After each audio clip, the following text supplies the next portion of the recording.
Hi అండి. అందరికీ నమస్తే. నా రావణ్ బాస్ పార్ట్ 57. ఆమె చెప్పిన మాటతో కళ్ళు పెద్దవి చేస్తూ ఏంటి అంటూ కుర్చీలో కూలబడ్డారు చంద్రశేఖర్. నిజమే నాన్న అంటూ ఆయన వంక చూసింది. చాలా ఏళ్ల తర్వాత అతని పేరును పలికింది ఆద్య. ఎప్పుడు అతని గురించి టాపిక్ వస్తేనే అక్కడి నుండి వెళ్ళిపోయేది.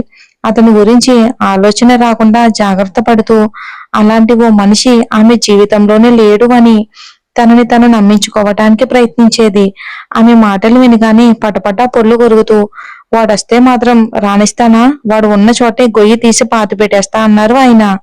ఆయన మాటలతో చిన్నగా నిట్టూర్చి, పాతి పెట్టడానికి ఇప్పుడు వాడు సామాన్యుడు కాదు నాన్న, ఎమరాల్డ్ కంపెనీకి అధినేత. శూన్యంలోకి చూస్తూ అంది. ఏంటి? తను విన్నది నిజమో కాదో తేల్చుకోలేక షాక్ లో బిగ్గరగా అడిగాడు. ఆయన ఆశ్చర్యాన్ని ముందుగానే ఊహించినట్లు క్షణం ఆలస్యం చేయకుండానే నిజం నానా అంది తను. ఆమె మాటలతో తీవ్రమైన ఆలోచనలో పడిపోయారు ఆయన. ఎంత ఆలోచించినా అదెలా సాధ్యమో అంతు పట్టకపోవటంతో అసలు వాడెలా కంపెనీకి ఓనర్ అయ్యాడు, నీకేమైనా తెలుసా అంటూ ప్రశ్నించాడు. ఆయన మాటలతో నేల చూపులను ఆయన వైపుకు తిప్పి, మీకే తెలుసుండాలి నాన్న, చెప్పండి అని అంది గొంతు పెంచి. నాకెలా తెలుస్తుందిరా అమ్మో అని ఆశ్చర్యంగా అడిగారు ఆయన. అతనికి పెళ్ళైనప్పుడు ఆ సమాచారం మీకెలా తెలిసింది నానా? ఆ విషయం మీకు తెలిస్తే ఆ తర్వాత అసలేం జరిగిందో కూడా తెలిసే ఉంటుంది. ఎందుకు దాస్తున్నారు నానా? గొంతులో బాధ ధ్వనిస్తూ ఉంటే కనుబొమ్మలు ముడివేసి అడిగింది. ఆమె గొంతు వణుకుతూ ఉండడం విని బాధేసి, అమ్మో, నేను నీ దగ్గర నమ్మకాన్ని సంపాదించుకోలేకపోయి ఉండొచ్చు, కానీ నీ తండ్రి నీకు హాని కలిగే పనులు ఎప్పుడూ చెయ్యడు అని కంటతడిని దాచడానికి శతవిధాలుగా ప్రయత్నించాడు ఆయన. ఆయన బాధ వినిపించగానే ఆమెలో ఉన్న ఒకనాటి కూతురు మేల్కొని టేబుల్ మీదున్న ఆయన అరచెయ్యి మీద చెయ్యి వేసేందుకు ఆయన చేతిని నెమ్మదిగా కదిపి ఒక్కసారిగా ఆయన అన్న మాటలని చెవులకు బిగ్గరగా వినిపించడంతో తనని తను సంభాళించుకుని చేతిని వెనక్కి తీసేసుకుంది. లైట్లు వెలుతుల్లో నేల మీద పడుతున్న తమ నీడల వైపుకు చూపులను మరల్చి, మీరు తప్పు చేశారని, నాకు హాని కలిగించేందుకు చేశారని నేనేమీ అనడం లేదు కదా నాన్న. నేను అక్కడ నుండి వచ్చేశాక అక్కడ జరిగిన విషయాలను గుర్తించుకోవాల్సిన అవసరం కానీ ఇక జరగబోయే సంఘటనలను తెలుసుకోవాల్సిన ఆవశ్యకత గాని నాకు ఉండబోదు అనుకున్నాను అని గాఢంగా ఊపిరి వదిలి వస్తున్న కన్నీటిని ఆపుకునేందుకు ఆకాశం కేసి చూసి క్షణం పాటు కళ్ళు మూసుకుంది. కూతురు దుఃఖాన్ని చూసి ఉండబట్టలేక ఆమె అరచేతి మీద చేతిని బోలించి నేనున్నాను అన్నట్లుగా గట్టిగా అదిమి అమ్మ అంటూ పిలిచారు ఆయన. ఆయన పిలుపుతో మూసుకున్న కంటి కొసల నుండి కారిన కన్నీటిని తుడుచుకుని ఆయన వంక చూసి చెప్పడం ప్రారంభించింది ఆద్య. కాని ఇప్పుడు మళ్ళీ ఆ చీకట్లోనే తొంగి చూడక తప్పడం లేదు నాన్న.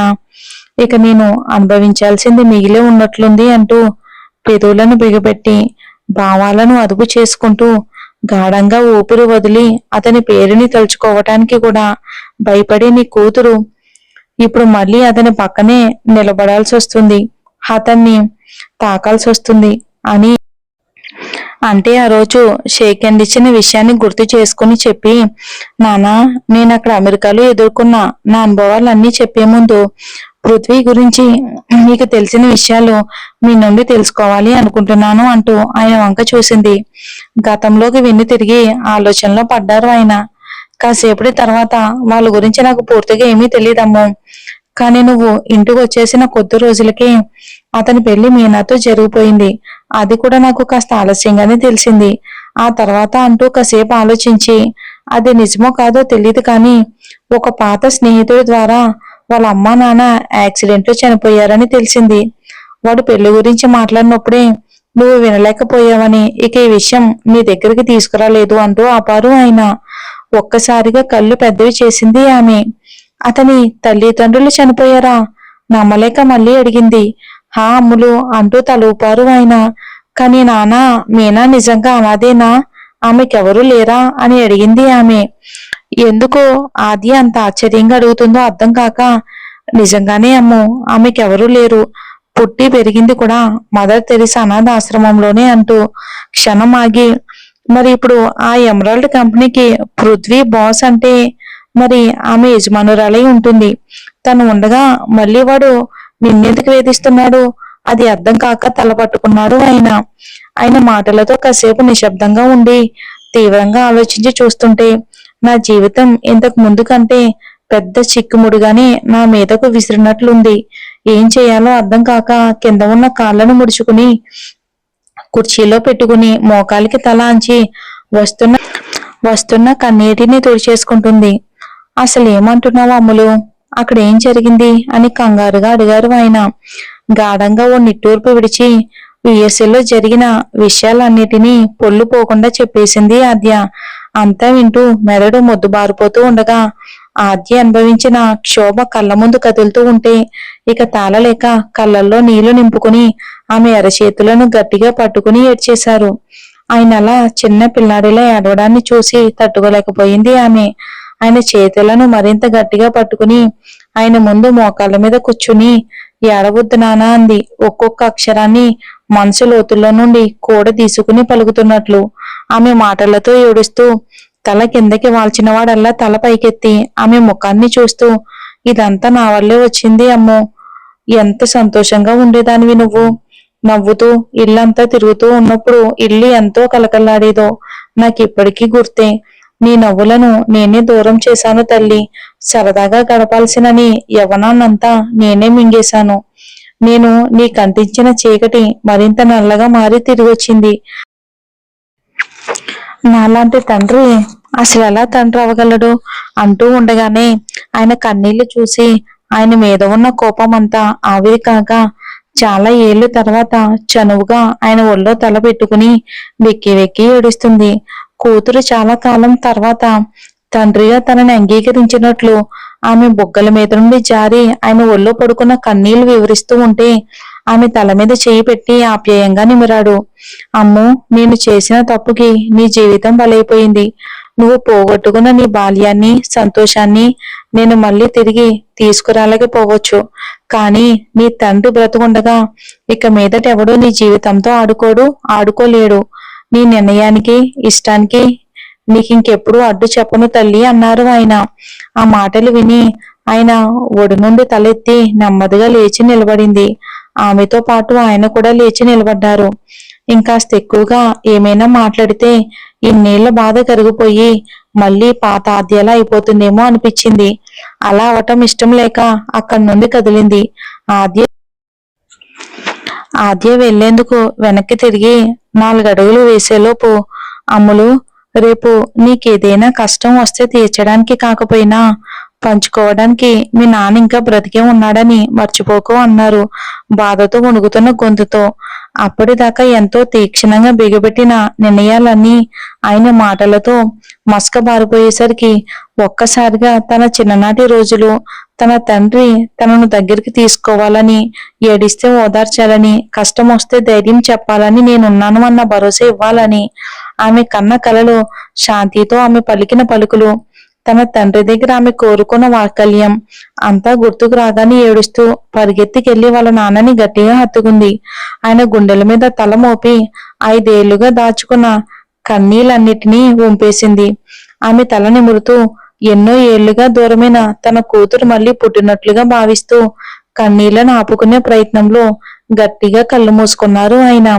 కాసేపటి నుండి వాళ్ళని చూస్తున్నదేమో మరింత దగ్గరికి వచ్చి ఆ దృశ్యం చూసేసరికి ఆనంద బాష్పాలేవో కన్నీళ్ళేవో తెలియకుండానే కన్నులు వర్షిస్తూ ఉంటే హాద్య దగ్గరికి వచ్చి తన తండ్రి గుండెల మీద ఆనుకుని ఉన్న ఆమె తలను నిమిరాడు. తల్లి స్పర్శ తగలగానే తలెత్తి చూసింది తను. ఆమె అలా చేయటంతో చంద్రశేఖర్ కూడా శాంతివంగా చూశారు. ఆవిడ వీళ్ళ మాటలన్నీ విన్నారేమోనని ఒకంత షాక్ అయిపోయి ఒకరి ముఖాలు ఒకరు చూసుకున్నారు.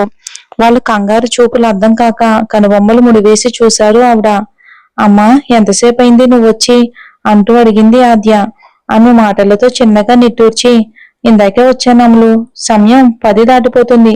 ఇంతసేపు ఏం మాట్లాడుకుంటూ ఉన్నారని చూడటానికి వచ్చాను. నా కూతురు మళ్ళీ పుట్టినట్లు కనపడేసరికి అడుగు దూరంలోనే ఆగిపోయాను అంటూ కొంగును కళ్ళకద్దుకుని ఆనందంగా చిరునవ్వు నవ్వారు. ఆవిడ ఏం వినలేదని ఆమె మాటల్లో తెలిసాక కాస్త ఊపిరి తీసుకుని సరే పదమ్మా అంటూ శాంతితో వెళ్ళబోతున్న ఆద్యాన్ని నువ్వు ఉండు అమ్ములు అని ఆపి ఇంకో 5 నిమిషాల్లో వస్తాం. కొత్త ప్రాజెక్ట్ గురించి కొంచెం అమ్ములకి సలహాలు ఇవ్వాల్సి ఉంది అని ఆయన ఆవిడ వైపు చూసి చెప్పారు. వాళ్ళిద్దరినీ అలా చూసి సంతోషంతో కడుపు నిండిపోగా, సరే సరే త్వరగా వచ్చేయండి, బయట చాలా చల్లగా ఉంది అంటూ కొంగుని చుట్టూతో కప్పుకుంటూ లోపలికి వెళ్లారు ఆవిడ. ఆవిడ వెళ్ళగానే ఎందుకు ఆగమన్నారో తెలియక తండ్రి వైపు చూసింది ఆద్య. ఆయన ఆమెను చూసి కావాలని ఆగమన్నాను అన్నట్లుగా కళ్ళార్పుతూ ఆద్యని కూర్చోమన్నారు. ఆమె కూర్చోగానే అమ్ములు, ఇప్పుడు వాణ్ణి ఎలా ఎదుర్కోవాలి అనుకుంటున్నావు అని అడిగారు నెమ్మదిగా. ఆయన మాటలతో అప్పటిదాకా ముందుకు వంగి ఉన్నదల్లా ఉసూరుమంటూ కుర్చీలో వెనక్కి వాలి, అదే అర్థం కావట్లేదు నాన్నా అసలు అతనికి అని అంటూ ఉండగానే, నువ్వు ముందు అతను గెతను అంటూ వాణ్ణి మర్యాదగా పిలవడం ఆపేసే అంటున్నా. ఆకాష్ మాటలు గుర్తొచ్చి కళ్ళు మూసుకుని వాడు అని ఒత్తి పలుకుతూ క్షణం ఆగి ఆశ్చర్యంగా చూస్తున్న తన తండ్రి వంక చూసి, అదే వాణ్ణి అసలు ఎలా ఎదుర్కోవాలో నాకు అర్థం కావట్లేదు నాన్నా అని గాఢంగా ఊపిరి వదిలి, కానీ ఈసారి మాత్రం వాణ్ణి ఎదుర్కోవటం నాకు లైఫ్ అండ్ డెత్ మ్యాటర్ నాన్నా. వాడి దగ్గర ఓడిపోతే నేను ప్రాణాలతో ఉండను. గుండె లోతుల్లోంచి వినిపించినట్లు ఎంతో గాఢంగా వినిపించింది ఆ స్వరం. అమ్మో అంటూ కాస్త బిగ్గరగాని వాళ్ళు ఎక్కడున్నారో గుర్తొచ్చి ఎవరైనా విన్నారేమోనని చుట్టూ చూసి ఎవరు వినలేదని నిర్ధారించుకున్న తర్వాత ఆమె వంక తిరిగి, నీ ప్రాణాలు పోతాయంటే మీ అమ్మ నేను బ్రతుకున్న శవాలమైపోతామన్నారు ఆయన. ఆయన మాటలతో విరక్తిగా ఒక నవ్వు నవ్వి, నేను ఆల్రెడీ బతుకున్న శవాన్నే నాన్న, మీరేం భయపడకండి, మళ్ళీ పోయేందుకు నా దగ్గర ప్రాణాలేమీ మిగలలేదు అంది ఎటో చూస్తూ. ఆమె మాటల్లోని గూడారం అర్థమై ఆమెను ఓదార్చాలి అనుకున్నా మళ్ళీ విషయాలన్నీ ఇక తన్వి చూస్తే ఆమె ఇంకెక్కువ బాధపడుతుంది అని గ్రహించి కాస్త గొంతు సవరించుకుని, నాకెందుకో ఆకాష్ మనకు మంచి చేస్తాడు అనిపిస్తుంది, పోనీ ఈ విషయంలో మనం అతన్ని సహాయం తీసుకుందామా అని అడిగారు తలని నిర్లిప్తంగా ఊపుతూ. అతను పని కట్టుకుని మనకు మంచి చేయలేదు, అతను కోసం చేసిన పనులు అనుకోకుండా మనకు మంచి అయ్యాయి అంతే అంది తను. కానీ అతని విషయంలో నువ్వు కాస్త ఎక్కువ కఠినంగానే ఉంటున్నావు అనిపిస్తుందమ్మో అని గొంతు తగ్గించి బతుమాలుతున్న ధోరణిలో అన్నారు. నేను కూడా ముందు మీలానే అనుకుని అతనికి చెప్పాలని చూశాను, కానీ అతను అన్న మాటలు విన్నాక అంటూ జరిగింది మొత్తం చెప్పింది. అదంతా వింటూ నోరు తెరిచి ప్రశ్నార్థకంగా ఆమె వంక చూసి, దాని తర్వాతే కదమ్మో పృథ్వీని వెంబడిస్తూ ఉంటే అతను నిన్ను కాపాడింది అని అనుమానంగా అడిగారు. అలా ఎందుకు అడిగారో అర్థం కాకుండా అయోమయంగా చూస్తూ, ఆ తర్వాతే నానా అంది. మరి అంతకు ముందు రోజు నిన్నన్ని మాటలన్న అతను ఆ మరునాడే నిన్ను కాపాడడానికి ఎలా సాహసించాడు? నీ భయం గురించి కనుక్కున్నాక మళ్ళీ ఒకసారైనా ఆ పృథ్వీ పేరు చెప్పి నేను భయపెట్టాలని అతను ఎందుకు అనుకోలేదు? ఇవన్నీ చూస్తూ ఉంటే అతను నీ పట్ల ఎంత జాగ్రత్త తీసుకుంటున్నాడో నీకు అర్థం కావట్లేదు. కనుబొమ్మలు ముడివేసి అడిగారు ఆశ్చర్యంగా ఆయన ఆద్యతో. మరేం జరుగుతుందో వచ్చే ఎపిసోడ్లో చూద్దాం.